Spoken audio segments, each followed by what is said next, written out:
G'day, welcome to Jewel and the Crown. I'm Dr. Greg. I'm not here with Peter, he's on holiday, so it's just me tonight. So we're going to go through last week's results and give you the preview for the upcoming weekend, the final weekend before the Easter break. So, big weekend of football last weekend. The first game that happened on Friday night, East took on Olympic at Heath Park, and East were 2-0 winners in that game. Lauren Askin and Tiffany Roberts scored for East, goal in the first half and a yellow card to Courtney Donsky.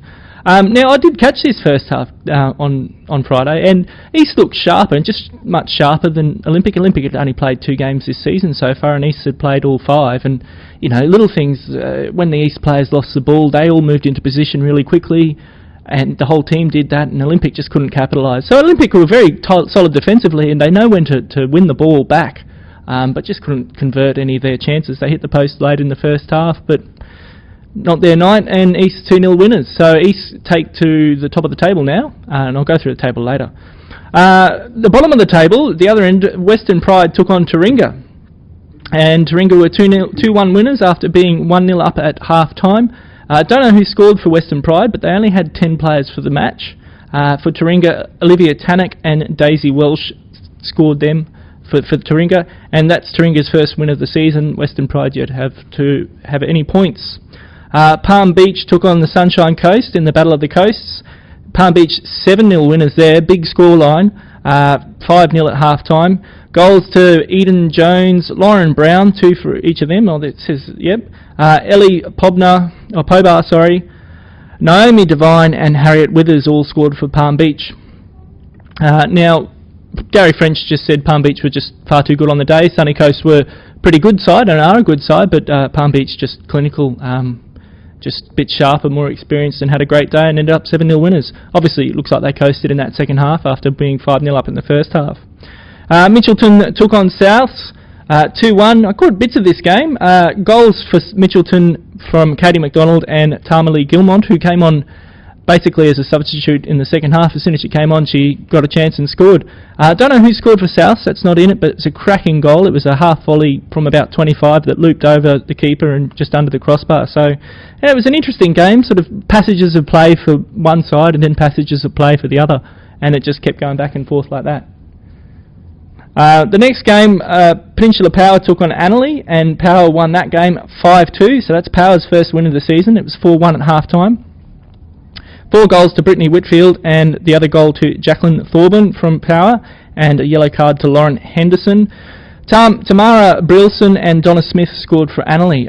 Now this is, you know, Power apparently just too good on the day, and also will be getting players back from injury, so finally the results starting to turn for Power. Annerley probably just missing Kate Deegan in the back there and missing that bit of structure and experience that she brings to the team. And the final game for the round, which is a huge result, UQ took on Redlands at home, and UQ 2-0 winners against Redlands. Goals to Ai Matsuzaki and Greta Bodie. I scored from a penalty kick in the second half, and Greta apparently from cross from the right wing, and she's finished it off.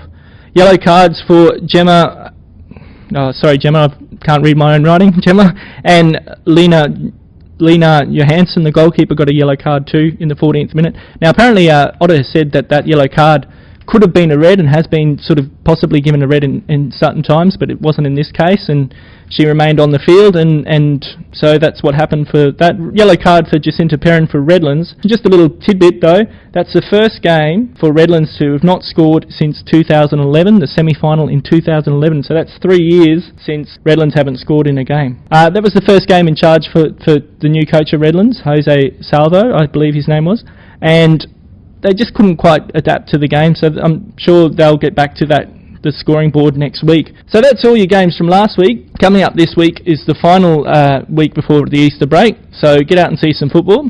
So on top of the ladder for the first time in a long time, and probably never again, Eastern Suburbs on 12 points. UQ also on top of the ladder, also on 12. Palm Beach on 10. The Gap, Sunny Coast and Mitchie on 9. Now the Gap has only played 3 games. They haven't played for 2 weeks, which will be quite important for their next game. Redlands on 7 have dropped points now against UQ. They lost to UQ and drawn with Palm Beach. And then the bottom half is Olympic, Taringa, Power, Souths and Annerley and South West Queensland Thunder all on 3 points. and Western Pride yet to score any points. So that's the ladder. East on top, UQ on top, both probably because they've played all their games. Gap, Palm Beach and Sunny Coast and Mitchie all sort of keeping chase. So, Saturday, 3:30 at Wakeley Park, South take on Palm Beach. I think Palm Beach will probably get up on this one. They've been scoring at will, it seems, at the moment, and if they go hard in the first half, it seems, and then they sort of say, well, a couple more goals in the second half just to round it off. It mightn't be such a big scoreline against Souths, but I'm still tipping Palm Beach to get up. In a sort of a local derby at 4:30 at Jack Spear, Taringa take on UQ. UQ must be riding high after the big win against Redlands. So I'm tipping UQ on that one. And that's the only two games for Saturday. On Sunday, we've got a couple more games at 12 noon. Sunshine Coast take on Western Pride. I can only see Sunny Coast winning that game. Hopefully Western Pride can get a full team out to the game at Sunny Coast, but it'll probably be difficult. At 1 o'clock, South West Queensland Thunder take on Peninsula Power. Power would definitely be looking to win this one, but Sunny Coast aren't a bad side at all, so it might be a bit of youth versus experience factor there, and how many of those Power players are returning back from injury. The big game of the round, Redlands take on the Gap. Now this will be filmed by Football Brisbane Media, and that is on at Cleveland Showgrounds at 2 p.m. This is a huge game. These two teams were neck and neck last year. Now the Gap's obviously got a few games in hand and are yet undefeated and haven't dropped any points. No other team so far has done that in the competition. Yes, East are on top of the table with 12, but they lost to the Gap.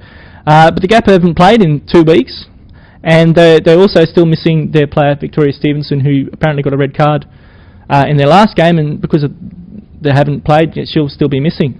So there'll be a bit of shuffling and maybe a bit of rustiness from the Gap, and the Redlands will be fired up. Losing to UQ, I'm sure they would have been expecting to win that one, and certainly not scoring for the first time in 3 years is a big worry, I think, for Redlands. So this is going to be a huge game. It's going to be absolutely massive. So get out to the Cleveland Showgrounds at 2 p.m. on Sunday. Get your face in front of the camera, show your team flag.